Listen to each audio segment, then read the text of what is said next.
Welcome back. That was a very apt song indeed, if you ask me. Who am I going to ask? And there are still so many questions to ask So anyway. many questions. Okay, now a few months ago, the Center for Human and Socio-Economic Rights, CHSR, made a call to state legislatures to repeal pension laws for ex-governors and their deputies in order to improve citizens' welfare. In line with this, some state governors have swung into action with plans to abolish the payment of pension packages to former governors. Wow.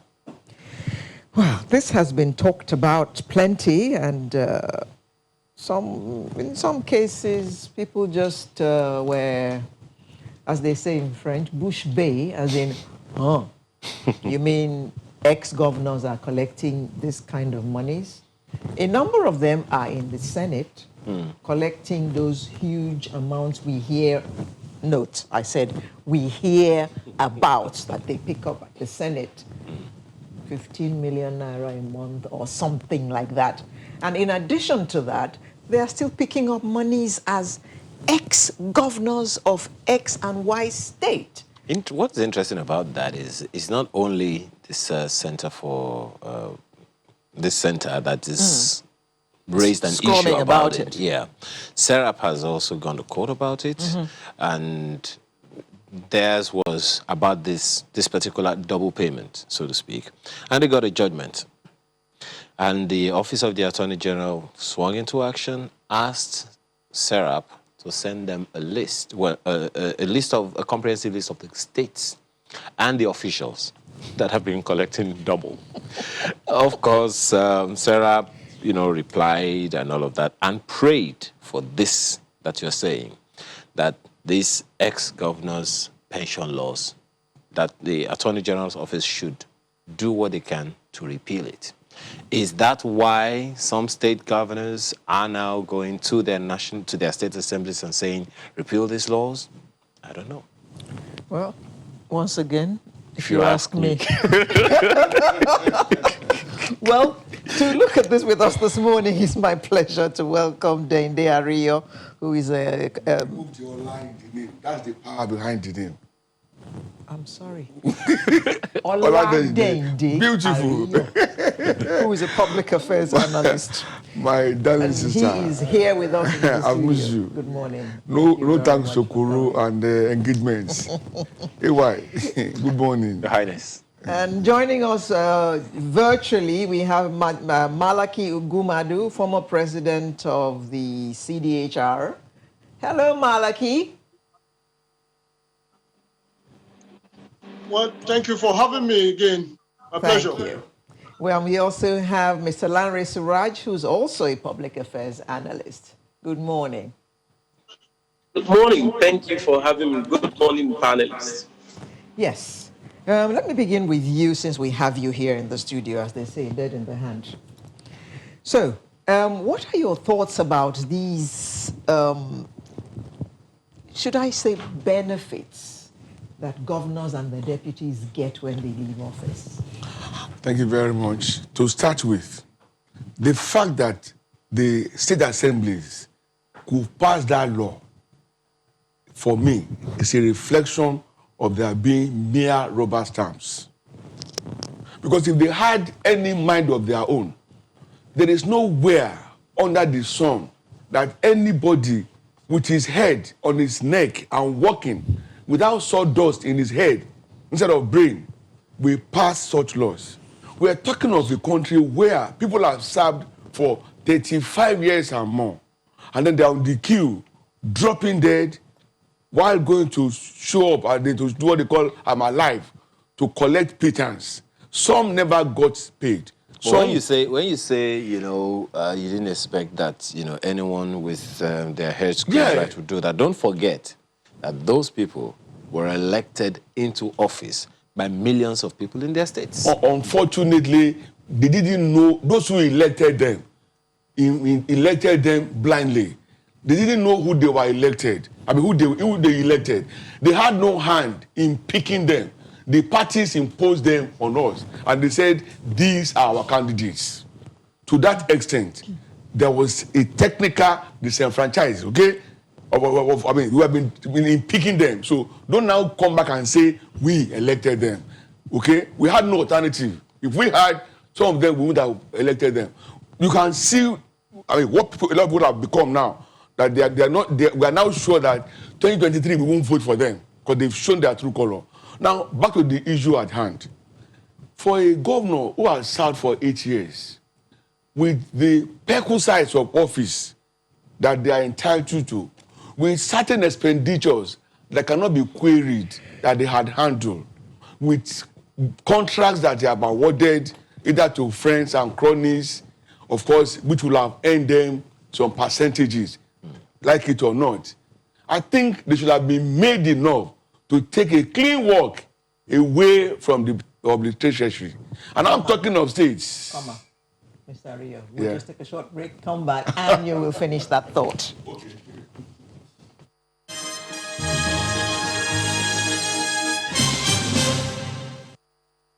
Hello and welcome. I am Manny. This is The Chat. Agriculture is the backbone of our economy. And the earlier we encourage students to come in, the better. He was going to be a prime minister after Tafawa Balewa. The NFA used to go and buy jerseys from Ojo Elegba. I'm a strong advocate for women getting an education. Make sure you get your facts correctly. Never, never you run away. Yeah.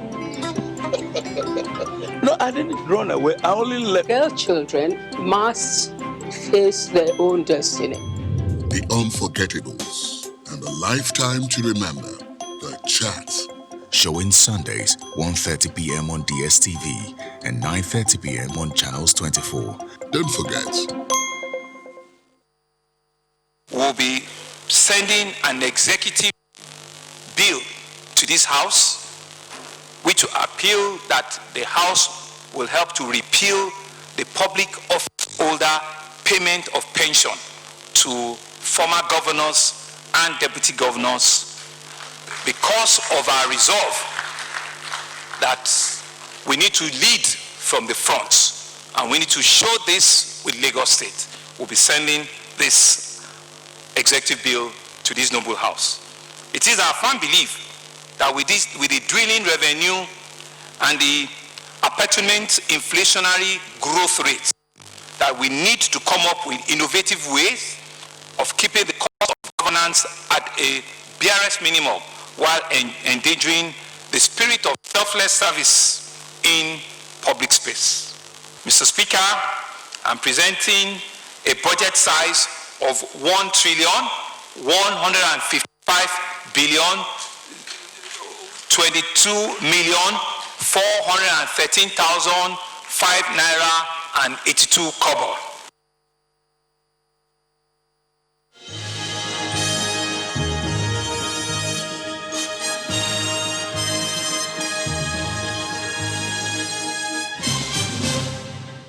Welcome back. Mr. Rio, just conclude on that thought so that we can take the opening salvos of the other panelists. So, for someone who have now said for maximum of 8 years, to now deserve a house in Lagos, Abuja, or whatever, is inhuman. With all the allowances, imagine paying cook for 5 million naira, I mean, per month or thereabout. Is all they do every day eating? Don't forget, it's not only cooks. All the house staff, I mean, stewards, driver, whatever. Aid and now, security. the danger in it is this. There are states who have had 3 past governors who are in the Senate now, and they still collect this same pension emoluments and all of that. But you know, some of them have said that they do not, they are former governors, but they do not collect anything. That is what they told us. You know, I mean, it's part of, just as I said earlier. The only person who has come out publicly to declare that they can go and check the records is Babatunde Raji Fashola. There was a governor that said, as far as the state is concerned, they are not looking in that direction. Let me tell you, if care is not... Bukola Saraki has also come out to say he's not collecting I've not had it. Let me tell you more. He should refund what he earlier collected, to be fair to himself. The last word, please. The last word. Let No, it you not, can't have the last word now. Okay, because no, this okay, just on this started. thinking, let it not happen that a time will come when 10 ex-governors of a given state will be alive, collecting the humongous pensions, whereby when the month will end, the total IGR and Abuja booty that they will collect will just be shared to the governors, and then there will be nothing to even buy paracetamol for the citizenry. Malaki, governors in 26 out of the 36 states of the Federation have presented and passed executive bills for laws to be passed for their own stupendous jumbo pensions. Your thoughts on this? Well, what more can I say? Other than to, first of all, thank Nigerians who have remained alive to what it is that is supposed to be their entitlement in the country. Again, to thank the civil society groups that have taken the proactive steps to challenge this very obnoxious, retrogressive, and if you like, existential piece of legislations across board in a way that has now crystallized in the kind of resentments that we have seen, culminating into proactive actions by the governor of Lagos State in particular. I think they need to be commended, because take away those disagreements, those refusal to accept these kind of oppressive pieces of legislations. I don't think you will have enough momentum, enough groundswell of pent-up anger, enough disenchantment in the polity to now activate the action that some of these public and state actors are taking. So they deserve commendation. But above all, I thank the media for putting the issues on the front burner. And I think the issues are quite clear. The issue of the law and the issue of the morality of the law. And how do I mean by this? It is that whereas the state itself has come to express itself in the form of legislation, albeit by representatives of the people, as we claim, there was indeed a disconnect big enough to exacerbate the cleavage between the governed and the governors.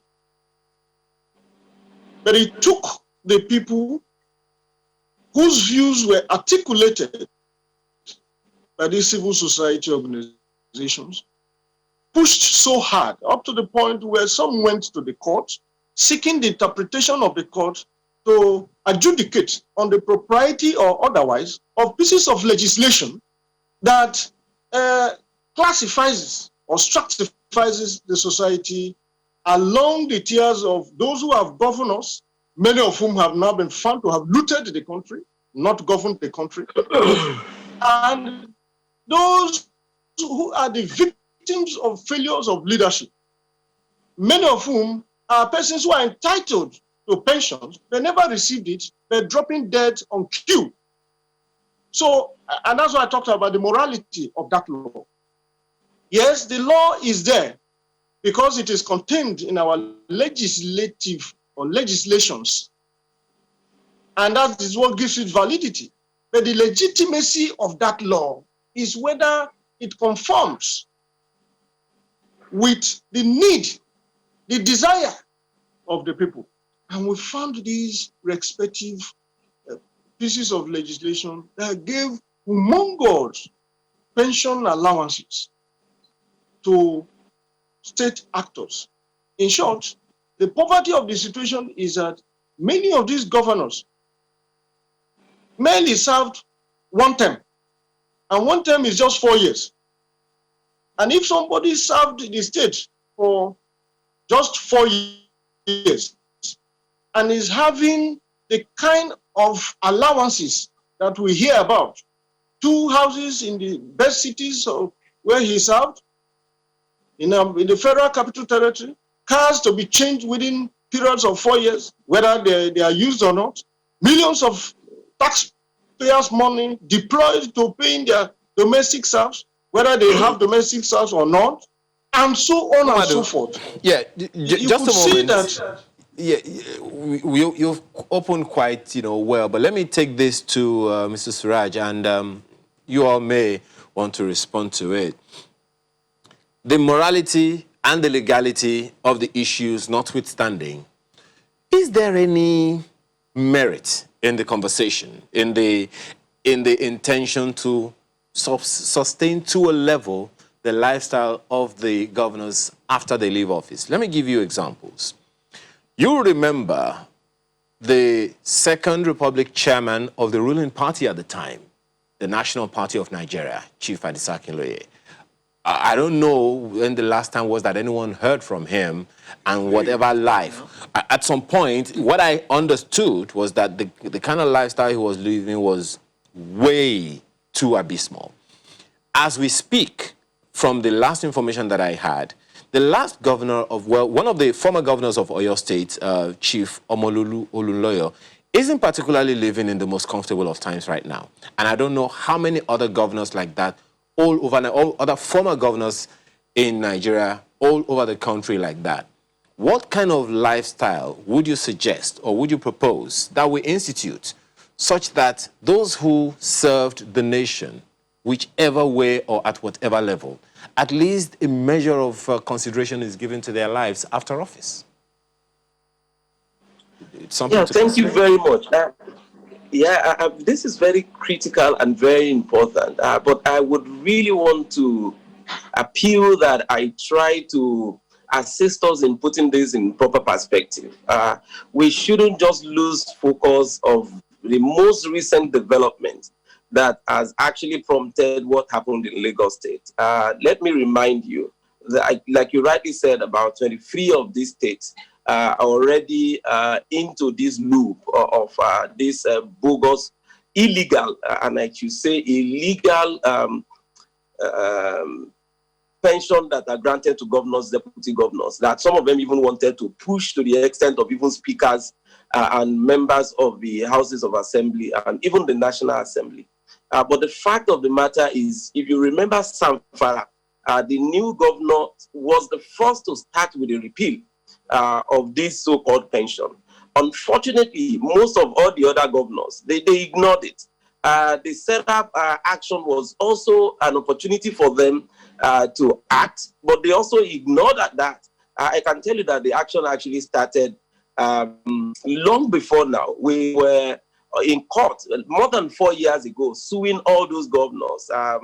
Myself, my organization, and a number of other organizations have been in court. They all sent their attorney generals to come and defend, their illegal law in court. But the NSAS, which is unfortunate, we reduce the impact of that NSAS protest to just, the killing and the rest of that. What happened in Lagos and the action and decision of the governor of Lagos State was a byproduct of that NSAS protest. It has compelled many of the governors to actually come out and also give account of how they want to utilize the money. So Lagos State was in the focus. And unfortunately, I also saw the video where the immediate past governor, the one before the last, Babatunde Raji Fashola, also came out to say that he felt morally challenged to actually accept that pension. So he has not benefited from that. So technically speaking, the only governor from Lagos State that has benefited from that has been Asiwaju Bola Ahmed Tinubu.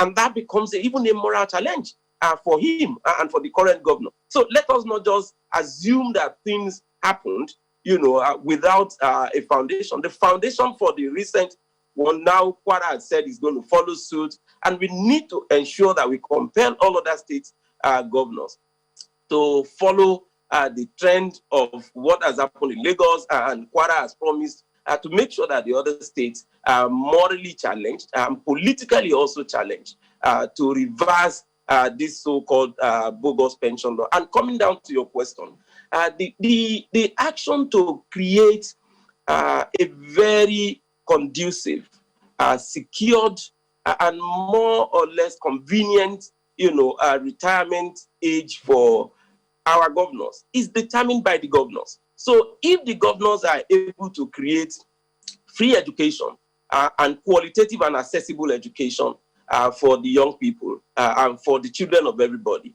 they are able to provide standard healthcare facilities for everybody, irrespective of your status. We have motorable roads, not death traps that we're coping with now. And the cost of living is reduced to the barest possible minimum. They will have nothing to fear. And on the vacation of office, you can conveniently just retire to wherever because you know that the facilities and infrastructures are there to take care of yourself.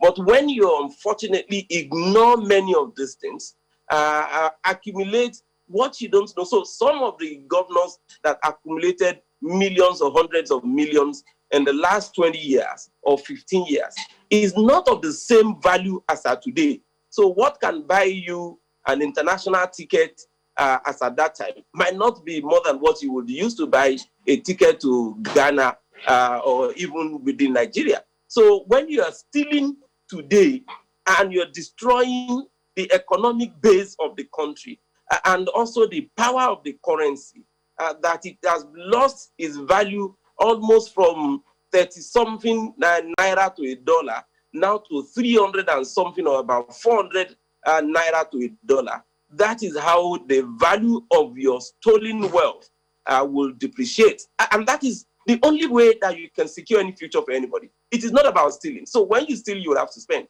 But when you build, you can retire to it. And for me, that is the only way. But because many of them are too myopic and so sensitive, selfish, they only think about themselves. So they want to just steal enough for themselves, their children, and their future. But unfortunately, the other ones that succeeds them are also doing the same and eroding the value that they have left in terms of infrastructure. All right, Mr. Suraj. Now, just a moment. Yes, but now you answer the question. He has talked about those who, as he said, stole, blindly and didn't particularly consider other people. How about those who performed meritoriously in office? No. Your question is in very bad taste, and I'll tell you why. Whether you're a governor, president, minister, or whoever, you are first among equals. Okay? Get it. It's not a family inheritance like ownership, that whether you are a charlatan or you are trained or not trained, because you are in that family, you become an oba, and then you go and begin to fumble. But in this case, you presented yourself for service to the people. When I say service, I mean to better their lot, i.e., if they had no roads before, you will give them roads. Power was not functioning before, there will be power. No schools were doing well and were depending on private schools, they will be corrected. If all of those things were done, everybody, without regard to whether you have occupied a political office before, whether you are MD of Nigerian breweries or whether you are a messenger in channels, if life has been so made abundant, nobody will have cause to complain. I have a neighbor where I live. He served as a trained man, a cleaner in London for years. He's here in Nigeria, but perhaps every 6 months he goes to London to withdraw from his pension. Okay? Without no issue, no trouble. Why? The system is in place to take care of him for as long as he's alive. But here we are, people not doing their right thing, the appropriate thing. Exchange rate as of yesterday, dollar was 485 naira and pound 600 naira. I mean, so how do you now say... That's why public officers need to steal more. No, but you see... Because the value of their naira is... And unfortunately, it is wrong. The headmaster, the school principal, the civil servant, everybody, including you and I here, the system should have been brought together in a way that we should be assured of peace and basic comfort in our old age. I had a personal one-on-one with Umwali Mudulos in Tanzania. I left here to go and visit him because I was reading about him. Let me meet this man. Nyerere had no house when he was leaving that seat as president. They built him a moderate 3-bedroom bungalow. That was where he lived and died. But come back home. Where do you find that? The moment you get into government, everything changes overnight. We cannot continue like that. Like my brother said, NSAS was not just about ending the help. No. Yeah. It's basically to end everything that is not making life meaningful for us as Nigerians. As we speak today, thousands are leaving the country. Professionals trained with Nigerian Commonwealth, instead of staying here and making a future, they've seen that they will never amount to anything if they stay, and then they are gone. They ran away.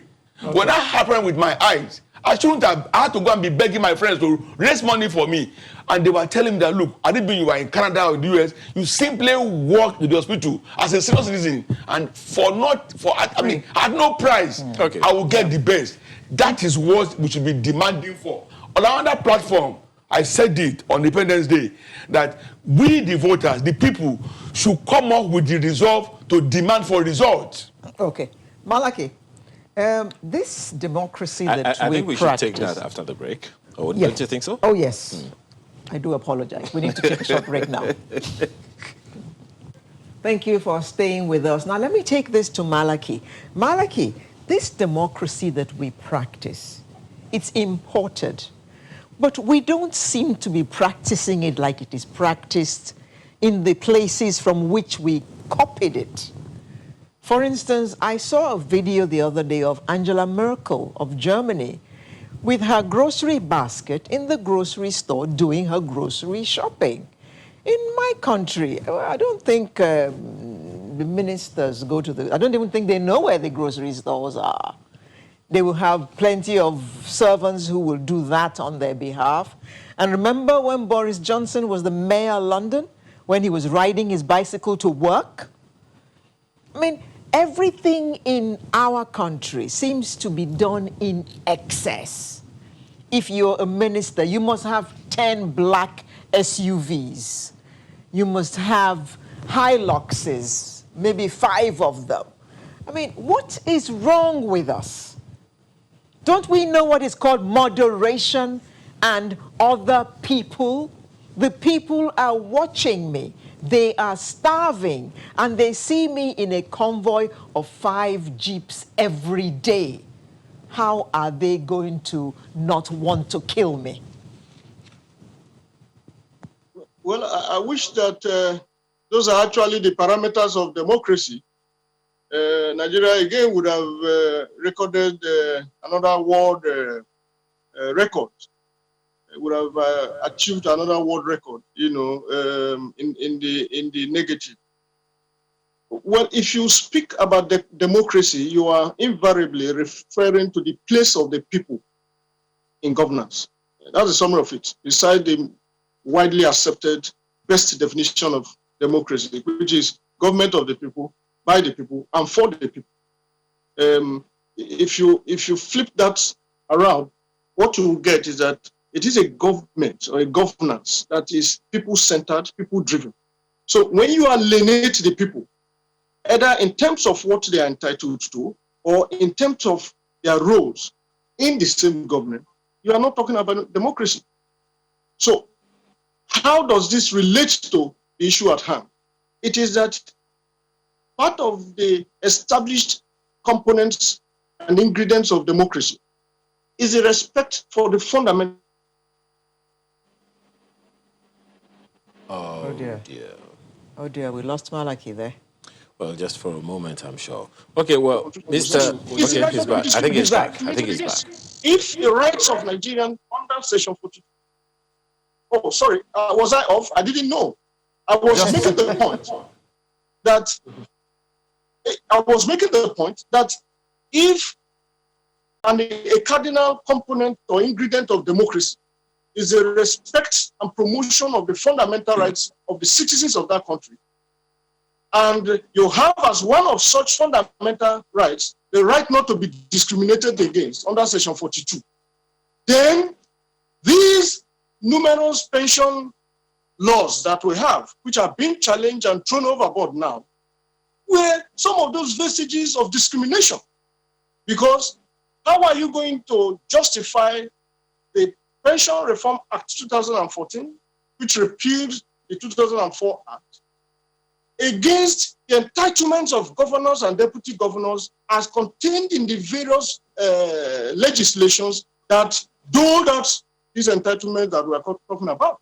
So if you are rigorous about the law, as some of us look at it, you're already talking of a society that discriminates against itself. To say that once you are a governor or a deputy governor, it is immaterial whether you brought poverty, you brought disenfranchisement, you brought deprivation, you brought penury on the people. You will be entitled to state resources to the detriment of the people. That for me is also discriminatory. So, Comrade Surai, please, I think that there was no mix-up really. We had all three of us panelists managed to build a consensus around the grand swell of citizen responsibility that led to what we are seeing now. In my introductory remarks, I talked about the resentment of the people, the effort of the civil society, particularly those who went to court to directly challenge the propriety or otherwise of it. We are aware that all of those culminated into what has elevated this issue as a moral burden on state actors. And they are taking steps. Our responsibility now is to further deepen and strengthen and agitate that every other state that has not cued or taken a cue of what is already happening is meant to do so. In short, it was gratifying that beyond the express relief sought by some of you who went to court, the trial judge in the case in Lagos, Gunto Ibo, I suppose, came out with an additional demand on attorney generals of the respective states to ensure that these laws are reviewed. I mean, this is judicial activity as far as I'm concerned, and such people should be commended. So, my sister, the thresholds of democracy are known. You're talking about the rule of law. You're talking about the independence of the media, which is mass media.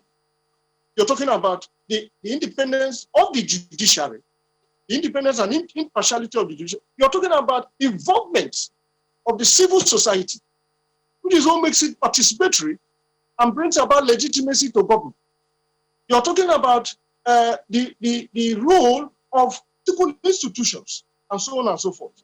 So the kind of democracy we are practicing in Nigeria today is such that if we don't rejig it, if we don't tweak it, if we don't realign it with what we need today, the EndSARS protest is merely going to be the starting point. And I concede completely that a lot has happened as an aftermath, even benefit, immediate benefit of the EndSARS protest. I'm talking about EndSARS protest and not the convolution that attended it. Okay. Mr. Surajo, Festus Akimboyiwa says that in the UK, political office holders live in the community. Some even live in council flats. Who will deliver us from ostentatious lifestyle in our political leaders? That is the question that he's asking. But as we said earlier, if he asks me, well, I'm asking you, Suraj. Thank you very much. I think part of the thing that we should really understand that it is not about Nigerian politicians from the onset. It is something that found its way into our style of life and also consciously and deliberately introduced by these governors and political office holders. They create an insecure situation, a lot of insecurity in the country, and at the same time, because they bring ammunitions to their political thugs to fight one another. And after election, they leave those ammunitions in the hands of those guys to then commit themselves into either armed robbery or militancy or banditry and what you call Boko Haram and the rest of that. These are creations of the political office holders and politicians. But when we go, I am fortunate to actually attend the same school with the son of the former governor of Lagos State, Alhaji Lateef Jakonde, Ilupeju Grammar School. And the man would drive to our school. Coincidentally, the school, it's still behind his house, his private house. which also doubles as his residential house at that time. He would drive with just his, I think it was Toyota Crown, one white Toyota Crown, with just a bike as the outrider. And then he would go back to his office. On retirement or at the vacation of office, he went back into that. I was still in that house about 6 years ago. I met him in that same house, and the man was living comfortably with himself because that was where I came from. So someone who was an ordinary teacher becoming a governor, you want to get out of the office and then become a Dangote or an Otedola. It's by virtue of being in office. And let me also tell you, so that we can know, many of the governors are funded on daily basis to the tune of the cost of the fueling of the vehicles, the cost of all the personnel and staff and aides that are working with them, the cost of their clothing, the cost of their feeding, almost to the tune of about 50 people, is funded for feeding 3 times a day, every day, for this public office holder, especially the governors. That is not part of the security vote. I think that was one of the reasons why the former governor of Osun State, Aregbesola, said he also felt the moral burden to actually collect salaries as a governor after having enjoyed all those perks of office. So as a governor, you are not even paying for anything while you are in office, in addition to the salary that is paid to you. So when you want to get out of office, what form of security do you also then need? You want them to continuously serve you. Like you said, in the UK, it's not just about in the UK. Obama, when going for holiday as a president, would pay for his flight. And the last time that somebody joined, an unofficial person joined on one of the trips, he was made to pay for the cost of flying the person to wherever. As though Biden has just won the election in the US, the salary is already determined. The cost of staying in White House will be deducted from his salary. The same thing goes to the cost of food and the rest of that. But here, like I said, they create food scarcity, they create unemployment, they create insecurity, and then use the state fund to then start taking care of that. So they completely bastardize the healthcare system. And you will now see the governor or any former governor in a state like Akwa Ibom being entitled to about 100 million naira on annual basis for medical treatment for himself and the family. These are creations deliberately by these governors to actually ensure that they have justification for this kind of pension law. All right, Mr. Suraj, some also would ask, with the repeal of this law at the various state levels, automatically would come a reduction in the revenue, in the spending of the state. That is to be expected. From your understanding, from whatever analysis that we may come up with, how significant, just asking, how significant would that cost be in reducing the overhead of the state? It is going to be as significant as talking about nothing less than about 30% of the cost of some of the states on annual basis. That is the cost of some of the overheads. Because you are talking about the governor, you're talking about the deputy governor. So if you're unlucky and you have governors that are in states that have former governors that are still alive to be 5, 6, and the rest of that. So imagine where you have to build a house, especially in that of the Lagos state, a house in Abuja, a house in Lagos for the former governor, the medical trip abroad for them or anywhere in the world, and also 4 members of the family or so, where you have about 4 vehicles that have to be renewed, I think every 2 years or thereabout, and you have salary paid for the security, the chef, and also the personal assistant, and the rest of that on annual basis. It is really going to be significant that can actually on the focus, and that we can do in a matter of 5 years. If that is consciously focused on either education, healthcare services, water. We don't even have any state dealing with pipe-borne water again. You only have Ministry of Water Resources. You have allocation for the Ministry of Water Resources. You don't even see water. Almost every Lagosian provide water for themselves, either through wells or boreholes. So if you focus on any of those areas, with whatever recovery you are covering from the repeal of that law, I can tell you significantly in the next 10 to 15 years, most, if not all of our social areas of life will witness a major improvement. So Raj, let me help you there. Befitting mansions built for them by the state government in their state capital and either in Lagos or Abuja. And the minimum recommended is a 5-bedroom house.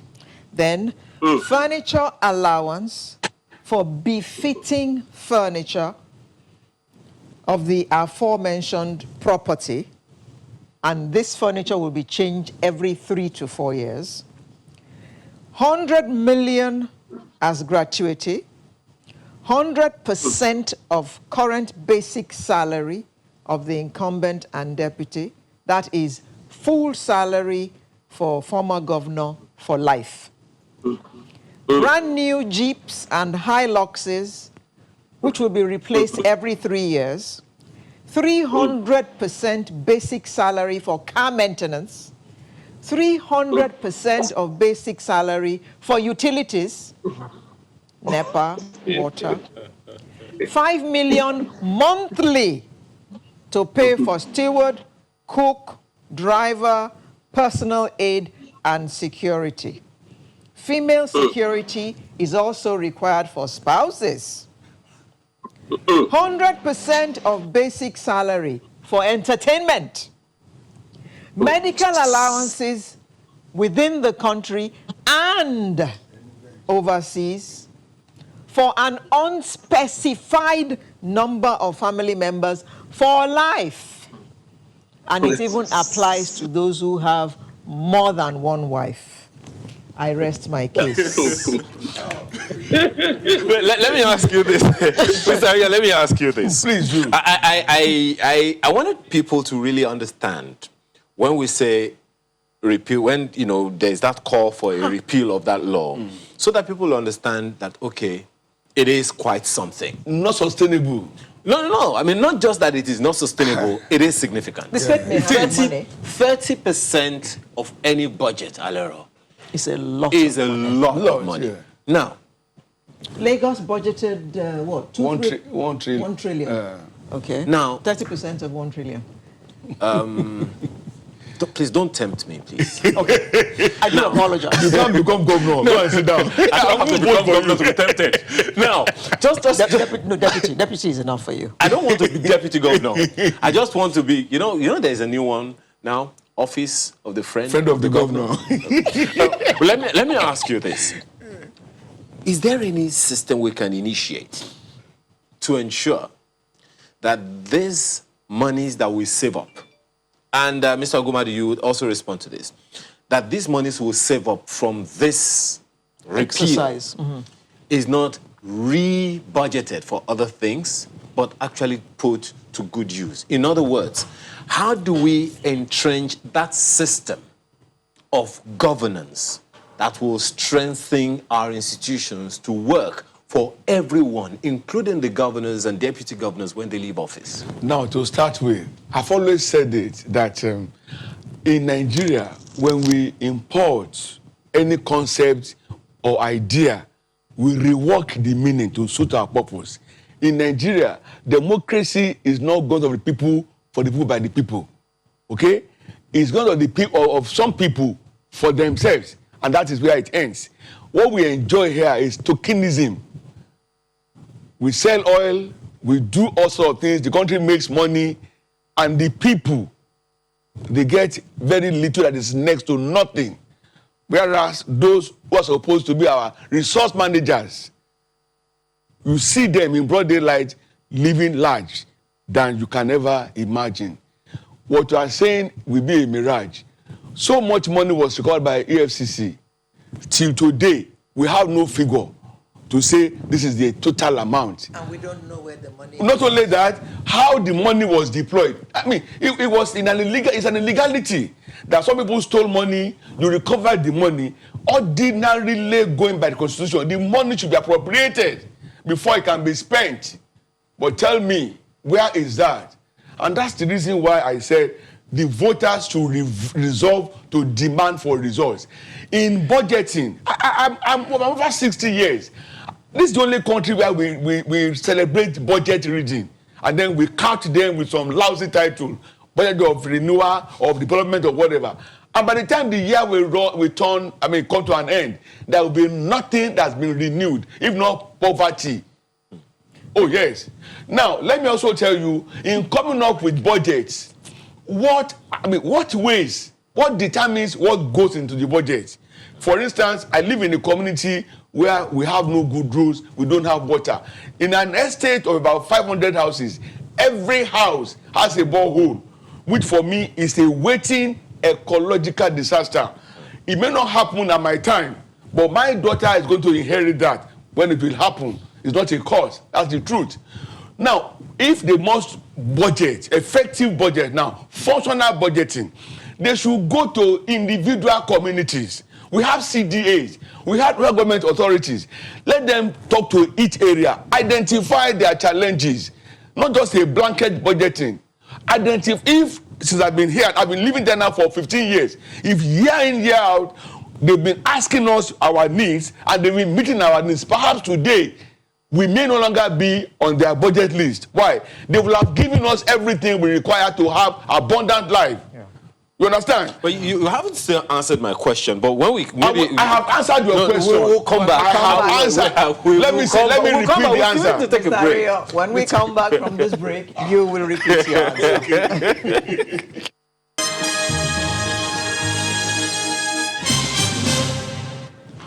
Welcome back. Just before we continue, this mail came in from Victor Owo after I read those benefits for ex-governors and their deputies. Auntie Alera, you just gave me a headache reading all that. Who did this to us as a nation? And then he says, that is why I said all this must end. They should think about us now. I agree with you, Victor. I do agree with you. Well, let me ask. I'll come back to you, Mr. Ario. Before No, you won't forget. I know you won't forget, Mr. Agumadu. Same question. Sorry, Mr. Odemuyiwa says, and we say we don't have money. Don't lie to us. He says, and we say we don't have money. Well, there are some people that won't even listen to you who say Nigeria doesn't have money. Meanwhile, oh God, don't even let me go to the Auditor General's report. But Mr. Ogumadu, that same question, how do we entrench a system that will be productive for the whole country, both for the people in office and those same people when they leave office, so that rather than ask for this, what you call morally emburdening jumbo pays, the nation works for everyone? What kind of system do we need to put in place to ensure that those monies do not go into private pockets through other means? Okay, thanks again for that question. Thanks for that question. I found that question very important, even when you threw it at my colleague with you in the studio there. I think I have 2 or 3 recommendations, very quick ones. One, I would think that there should be a collaboration between the executive arms of government in those respective states and the legislative arms of government. The reason I say that is that it has taken the executive of those respective states in response to the agitation of the people, the protest and resentment of the people, to come by the policy. And then the legislature, having considered that it's not good, went ahead to repeal. That is the legislative aspect of what has happened. Now, for me, that meant that there's a meeting of the mind at that level. So why not collaborate How do you collaborate? Let us do a fact check. And what I mean by that is that the respective governments that are taking these actions must be able to quantify in actual figures beyond prevarications what amount it took and still taking to fund these policies. For instance, in Lagos State, to build a house and build another one in Abuja, and all that Sister Lero has read used to cost us 800 million, 1 billion, and so on and so forth. Once we get that actual figure can now be targeted for deployment into a particular specific people-prone project. It could be completion of the rail system. It could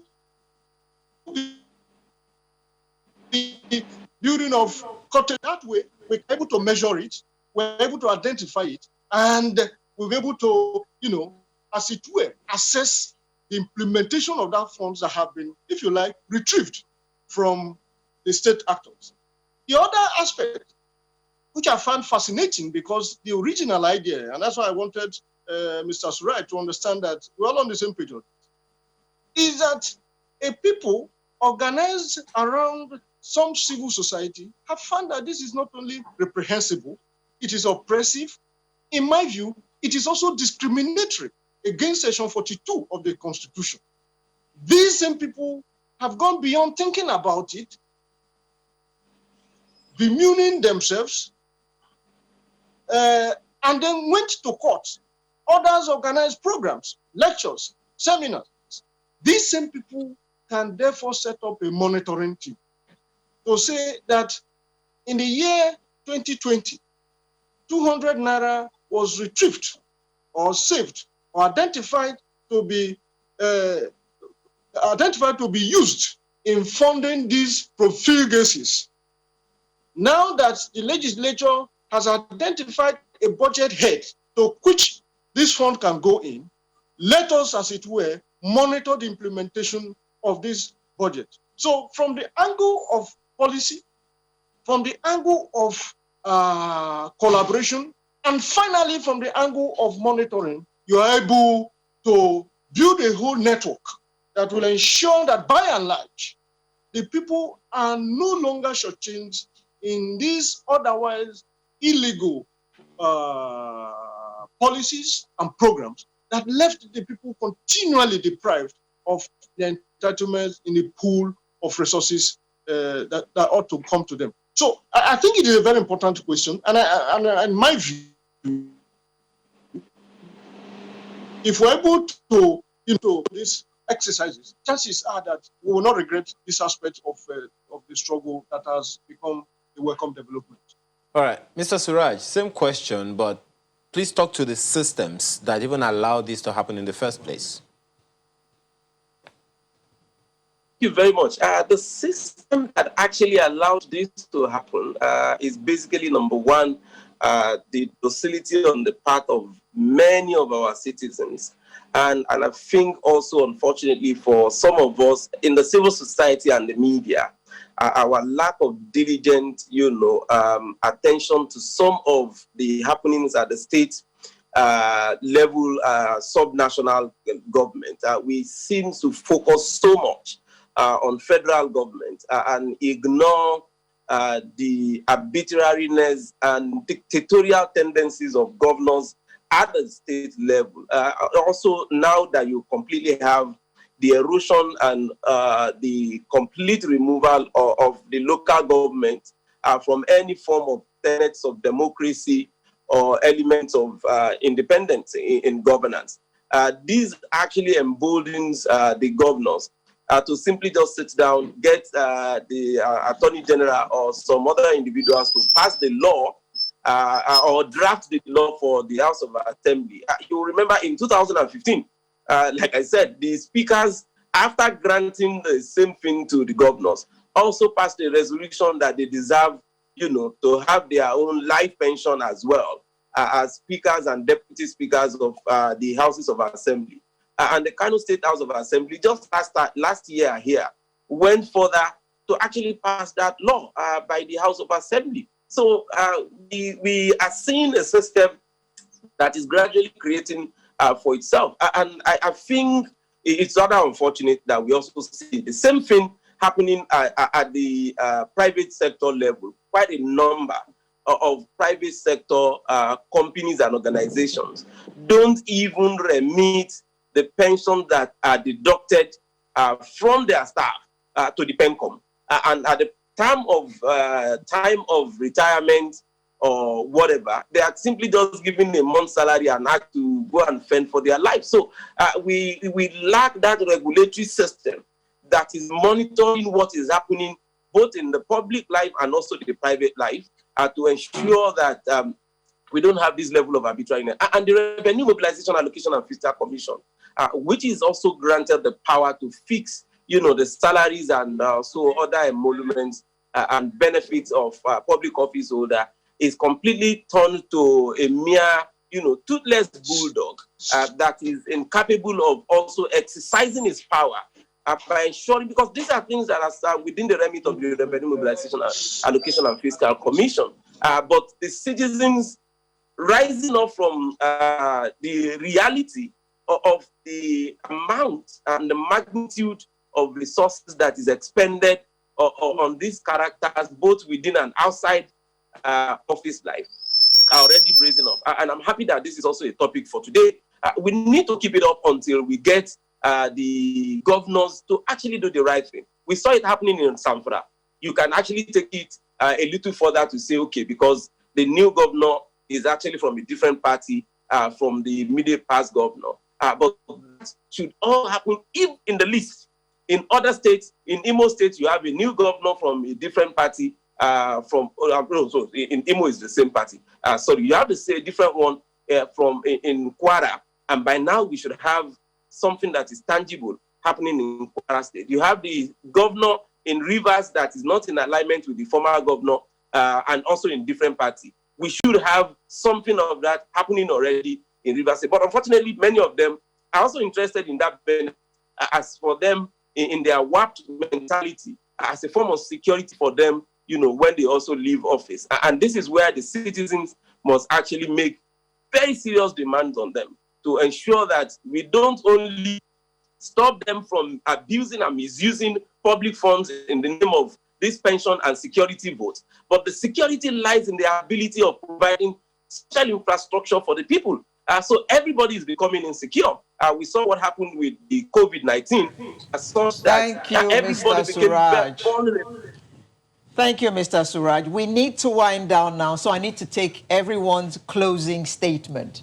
In one sentence, Mr. Ario. Can it be in one sentence? Yes, it has to be. This is blackmail. We've run out of time. Okay, very quickly, I'll say this.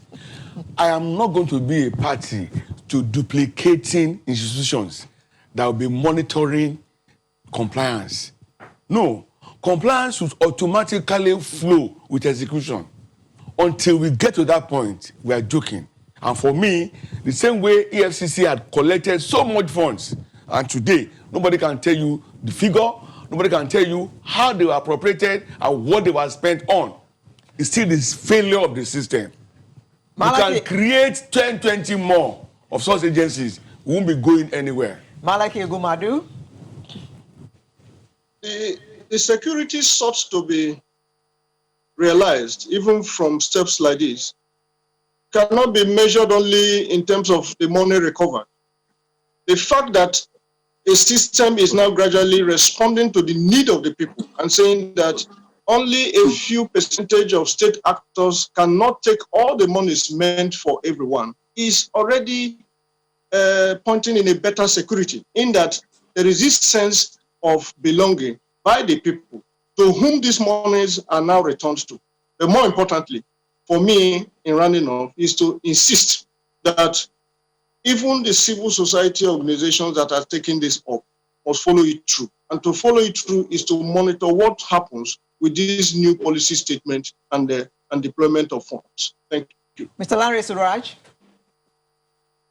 Thank you very much. I think part of the thing I would just want to correct was basically that we should also note that the money that was recovered by EFCC, without speaking for EFCC, is actually paid to the consolidated, account. So we need to put that information straight. We only have a completely disorganized government that is unable to take care of data information and then also hold itself accountable to the people, where they should be offering very serious, detailed information in terms of accountability and transparency to the people. But like my brother Malaki said, it's important that we don't make it just... Thank you very much, Mr. Suraj. Gentlemen, you all have enough time to prepare for the elections of 2023. I want to carry a card in 2023 that I belong to the office of the Friends of the Governor. I'm going to push you. You're marrying the governor. Thank you very much. I'm going to marry the governor. We had Mr. Oladende Ario, public affairs analyst, as well as Mr. Lanre Suraj, who joined us via Zoom. He's also a public affairs analyst. And Mr. Malaki Ugumadu is a former president, CDHR. Thank you all very much, gentlemen, and get preparing for 2023. See you in just a moment with another very interesting topic.